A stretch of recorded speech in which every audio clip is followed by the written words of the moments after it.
Nous avons donc entrepris ce parcours qui consiste non seulement à améliorer nos modèles, mais aussi les outils que le modèle peut utiliser. Et c'est en quelque sorte une forme de symbiose. Plus les outils sont performants, mieux l'agent peut les utiliser. Plus l'agent est performant, plus il peut utiliser des outils puissants, et ainsi de suite, ça ne s'arrête jamais.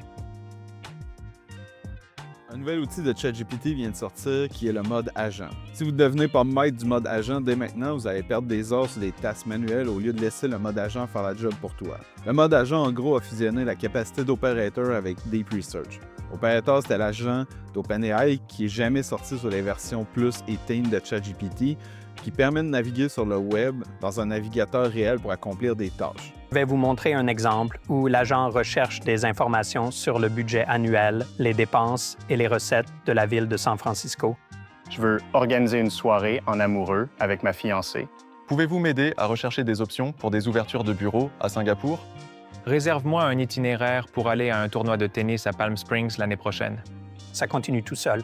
En général, je ferme juste mon ordinateur portable et je vais prendre un café. Ce qui est malade ici, c'est que l'outil va fusionner Operator et Deep Research dans un ordinateur virtuel, ce qui va permettre à notre agent de penser, naviguer, créer puis lire du code de manière automatique. Je vais vous montrer un exemple où l'agent recherche des informations sur le budget annuel, les dépenses et les revenus de la ville de San Francisco pour les 5 dernières années, et il va tout compiler dans un seul tableau bien formaté.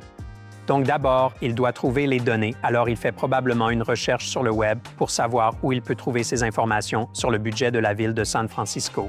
Une fois qu'il trouve le site web du gouvernement de la ville de San Francisco, il va essayer d'accéder au fichier PDF. Il dispose donc de son propre système de fichiers et de tout le nécessaire. Ensuite, il doit extraire peut-être 200 chiffres de chaque PDF et enfin, il aura une seule commande qui générera tout le tableau en une seule fois. Si vous retournez sur le chat, vous verrez la réponse finale. L'agent peut combiner la navigation visuelle, comme un humain le ferait, mais aussi la navigation texte pour raisonner rapidement sur beaucoup de contenu. Il va pouvoir aussi exécuter sur un terminal des scripts Python, des commandes shell, puis j'en passe. Sans oublier toute la capacité des scripts de data science. Tout ça avec des accès aux connecteurs internes de Vuban comme Gmail, GitHub ou Drive. C'est même possible de mettre en place des MCP pour obtenir du data spécifique. Qu'est-ce qu'on peut faire avec ça? C'est tout à fait possible de demander des tâches précises puis de faire un draft de slides. Ici, j'ai fait 2 tests. Le premier, j'ai demandé à l'agent de me faire un timeline du projet de planification de Patate Dolbec avec des glossaires, des tableaux synthèse puis de résumer les technos. Mon but ici, c'était de produire un document pour comprendre rapidement un projet. L'agent était en mesure de parcourir le drive de Patate Dolbec pour sortir l'information demandée. Ce n'est pas parfait, bien évidemment, mais c'est un bon début pour s'onboarder sur un nouveau projet. Deuxième essai que j'ai fait, mon objectif était de produire des slides avec l'information trouvée dans les drives, mais aussi sur le web.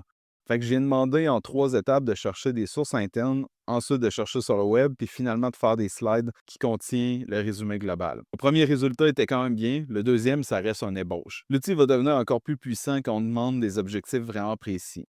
Ici, j'ai demandé à l'agent de me trouver les adresses email de 15 boucheries dans la région de Québec et de leur envoyer un email avec mon courriel.